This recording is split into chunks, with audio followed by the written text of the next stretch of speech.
Share করতে চাই যে ঈদের দিনের সুন্নাহগুলো কি।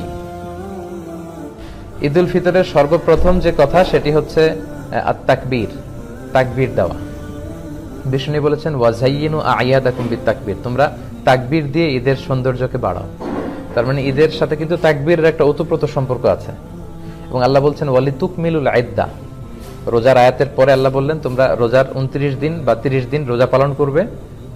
হ্যাঁ, তারপরে ওয়ালিতুকাব্বিরুল্লাহ, তোমরা আল্লাহর তাকবীর দিবে। কেন? আলামা হাদাকুম, এই যে আল্লাহ তোমাদের হেদায়েত দিয়েছেন, 30 দিন সিয়াম পালনের তৌফিক দিয়েছেন, এটার শুকরিয়া স্বরূপ তোমরা তাকবীর দিবে। তো আমাদের বাংলাদেশে তাকবীর দেয়, আমাদের দেশের এখানে তাকবীরের একটু পার্থক্য আপনারা হয়তো দেখেছেন। বাংলাদেশে 2 বার আল্লাহু আকবার, এরপর লা ইলাহা ইল্লাল্লাহ, আবার 2 বার আল্লাহু আকবার, এরপর ওয়ালিল্লাহিল হামদ। এখানে ওরা 3 বার আল্লাহু আকবার বলে।